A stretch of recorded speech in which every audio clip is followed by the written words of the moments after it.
Can you respect me for 2 minutes here? Hello? Can I get some respect, please? Hello, lovely. Welcome back to my channel. My name is... What I always do this. Hello, lovely. Welcome back to my channel. My name is Lola. If you're new here, and if you're not, welcome back once again. Yes, I was gone a couple of weeks, right? I wasn't feeling so well, and now I'm back.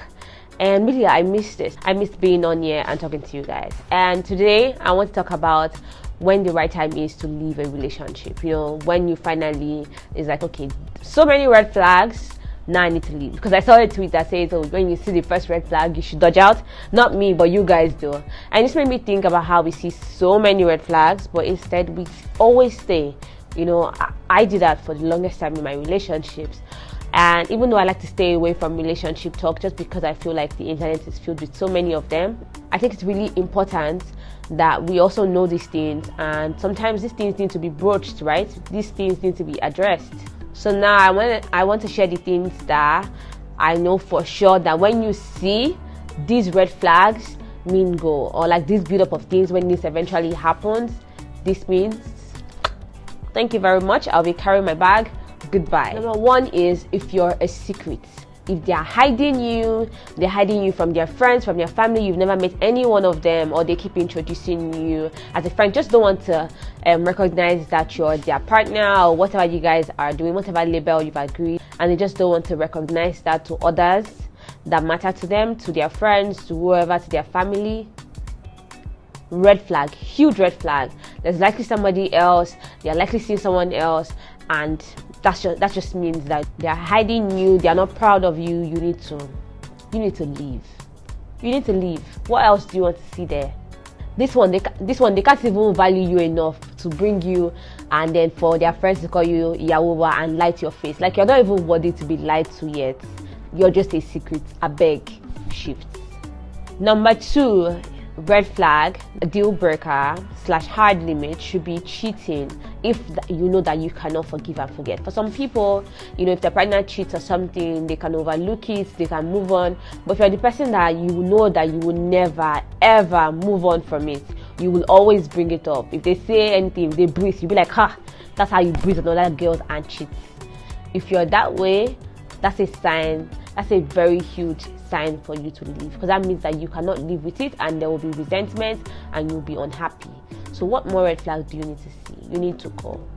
Number three is that you're always working on thin ice with them. I don't know how that can be repaired. Like, what else do you need to know? What else do you need to see?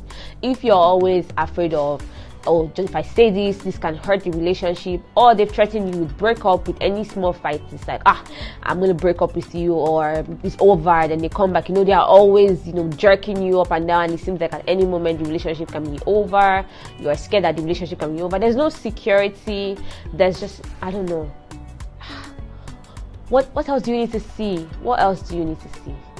Number four is if you have very strong communication issues, like you have things that you just don't talk about. They have secrets. So this one progresses from you're not just the secrets in their life, but they have secrets from you. And you know, everybody says, you know, you need to have your own thing away from your partner that keeps the relationship spicy. You know, not see finish. They don't know some things about you. And even though I can understand that, if they have like actual big secrets, like things like, oh, maybe they get a call and they need to walk away from you to discuss it, they cannot say offhandedly who that was or what that is or what's in their life, like that's a problem. So if it's somebody that has, maybe somebody that finds it difficult to communicate, and that's something that you know and that you guys are working towards, and they're deliberately striving towards getting better, that's different. But if they are just keeping secret and you're like, it's not a big deal, but they're hiding things from you, Makawai. Another communication issue is like passive aggressiveness, or they just like give you the silent treatment. If that's something that you don't like me, I don't like it. If you're upset with me or whatever, and then you're being passive aggressive, or you give me the silent treatment, I don't like it. I've worked on myself to evolve from being that kind of person. So if I'm now with somebody that is giving me that, you don't want us to move forward. You don't want the issue to be resolved. If you want the issue to be resolved, you will open your mouth and talk. That's a sure sign of that there would always be issues, because it's like, I will do something that might upset you. It's normal, right? So that means that every time that I do so, then there will always be silent treatment, there will always be passive aggressiveness. Until when? If it's something that they are working on or you can work on together, And I just want to say that every of this issue, if you've tried, speaking to them about it and it's just not resolving, they promise you and then they don't fix up, it means that they don't respect you. Another sign to leave. Number five is that it repeatedly prioritizes friends over you. So if you are with somebody and they just always seem to, and I feel like all of these things, even though I'm saying he, can apply to both genders, right? Can apply to both genders. If you're a guy watching this and then your girlfriend is doing this, it's something else to also bring up. So if they always prioritize friends over you, I don't know what's going on. If they're always prioritizing friends over you, somebody else is more important, they leave you behind, go hang out with friends, or like always have in a relationship, your friends, always make sure that you have room for your friends, you're hanging out with your friends and your life doesn't revolve around your partner. But if it's that you guys have set it at a particular time to be together or something, and then a friend just like jumps in and then it's like, oh, I need to go with my friend. It's like, yo, can you respect me for 2 minutes here? Hello? Can I get some respect, please? So it's just, that's a deal breaker. It means that everybody else is just being prioritized over you. Whoever it may be, you know that they are more important than you. When it comes to picking, there's no, who would he pick, who would she pick? It's a sure, it's not even a situational thing like, oh, it depends on the situation, it depends on what's going on. It's a sure thing that they will always pick the other people over you. Then that's an issue. That's an issue. It means that you're convenient. You're just somebody that is convenient and not somebody that they actually actively choose to be with. I'm sorry if all of this seems tough to hear, but hey. Number 6 is if you're self-centered. Everything seems to revolve around them. Even when they're telling you things that they think is good for you, it's only good for you because it's good for them. So it's always about them. Always. All you can think about is how things affect them. You're thinking about, oh, this is good for me. It's like, oh, but how about me? You, chill. So if they're always about themselves, they're self-centered, they only care about themselves. And the thing about self-centered people is like, they'll not tell you outrightly, but you can always just tell that whatever the issue may be, he always finds a way to revolve back to them. They're the main character syndrome. 7, they try to separate you from all your friends. The difference between when your partner is like, oh, I don't like that particular friend, and even then, if you're really close to that friend, they won't actively tell you, I don't like that particular friend, unless the friend is really, really bad for you. But if they just try to always separate you from your friends, don't want you to hang out with your friends, don't want you to have a life outside of them, that sounds controlling. That sounds controlling. Okay, they are not Drake, this ain't controller. No.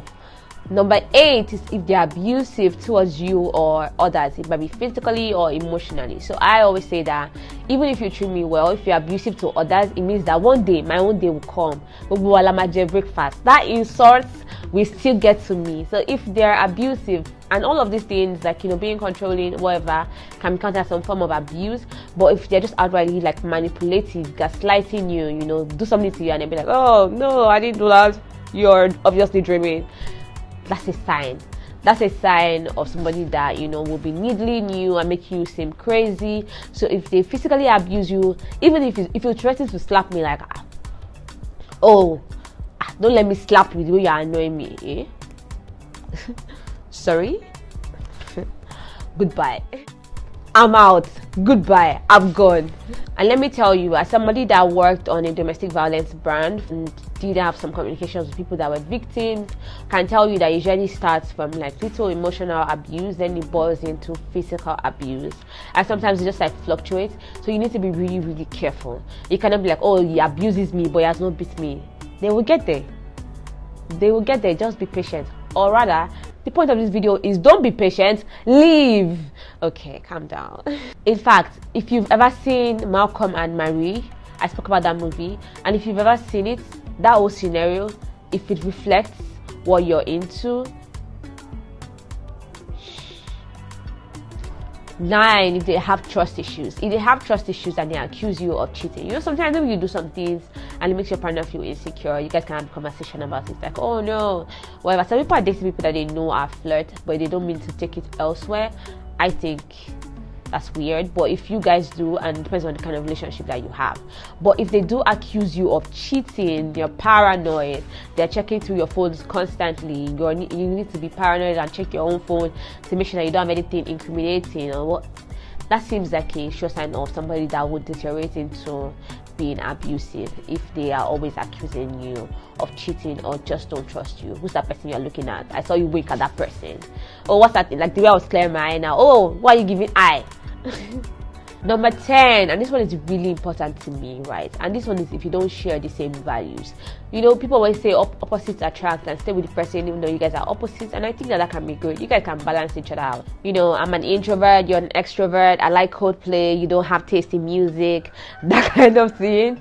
Those are different. But if you guys don't have the same values, or you're too different when it comes to societal issues, when it comes to feminism, when it comes to your proper ideals on women's rights, things like that, if you guys don't agree, like for me now, I know that I can't date a non-feminist. I can't be with a non-feminist. Like if you don't believe in the equality of sex, if you don't believe that men and women deserve equal opportunity and that women are not inferior to men, I'm sorry. So I just feel like some people are like, oh, it's no big deal, I can have these ideals and we don't have to share it. But later it will come back and bite you in the ass because your values are too different. It will come up in some way and then affect you in the future. It would be in the way that you express yourself. Maybe they'll think that you're doing too much when you speak about certain issues or whatever, but you just need to check that. You need to check that, because then it's like to them you're doing too much, you know, to you they're not doing enough, and then it can cause all these kind of things. Is what brings up the conversation of love not being enough in a relationship, but we're not getting into that. So something to think about. Like I said, if they do any of these things and you really love them or whatever, and you have a conversation about it and they promise to change but they don't change, again, they don't respect you, because if they did, they would put more of an actual effort into changing. Or maybe that you don't want to change, and that's fine. You don't have to change people to be what you want them to be. So definitely you can leave, and if you decide to stay, it then becomes a matter of what's your breaking point, which then leads me into what you need to do before you get into a relationship to make sure that you're holding up these breaking points and you're not like, oh, this is my hard limit, cheating is my hard limit, but then you're in a relationship, you don't make it clear when the person is cheating and you've seen that your hard limit seems to have been crossed, but you're still there. So to make sure that you're not getting into any of these and you're making it clear from the beginning, number 1 is to be self-aware. Make sure that you're self-aware to know yourself. Which of these things that I have mentioned, and maybe even more, list them down below if there are other things that your hard limits that I didn't mention. Which of these things are actually things that you just can't take. So in love, in relationships, it's easy to just be like, oh, not so bad, and then keep moving the line forward and keep allowing them excuses. But you need to be self-aware enough to know this is the thing that if this is crossed will make me unhappy. If you haven't yet, check out my video on self-awareness. I'll keep it linked above me or also in the description box. Communicate, be clear about what you want and what you will not take, what you will not make you happy, what will compromise you as a person, as an individual. So that way, when they do cross that line or whenever they do that thing, they know that this is something that Lola has made clear, this is something that Tolu has made clear, something that Bimbo has made clear from the onset that she does not want and that I have deliberately done. Number 3, I keep saying that I keep saying respect. So you need to understand the difference between mistake and lack of respect. What is something that they did simply because, you know, oh, this got out of hand or whatever, and this is a matter of, oh, I just simply don't respect you. It was a series of conscious decisions that I made that eventually led to this. If it will make you feel better, just to make sure that you have these hard limits in place, you have these rules in place, go 50 Shades of Grey way, have it written down. So make sure that you have it. No, I'm kidding, don't get a contract or anything unless you're into that, but you can just write down these things just to remind yourself, because it's so easy to lose yourself in a relationship and you don't want to do that. So you can have it written down, the things that you just do not want, the things that you just find difficult for you as a person. There's compromise and there's losing yourself. So make sure that you're confident, because I think lack of confidence sometimes is the reason why we, you know, shift our boundaries over and over just to please the other person, just to be nice. So as much as you love that person, again, you need to also love yourself. If it's a confidence issue and you're just afraid of leaving because you're like, where do I start from? Who do I, you know, I have to get with somebody else. That seems like a long thing. If that's your issue, you should also check out my video on confidence. I'll also have that linked in the description. Anyways, that's the end of this video. Thank you for watching. If you enjoyed it, let me know in the comments if you have more to share about your hard limits or situations where you felt like you did not listen, you did not stick to your hard limit, and you let your partner cross it, and how it made you feel, you can share. I would love to read it. Thank you once again for watching. Make sure you share this with somebody that needs to see it, and make sure that you subscribe and give it a thumbs up. I already did this. Thumbs up, and I'll see you in my next video. Okay, bye. Okay, bye.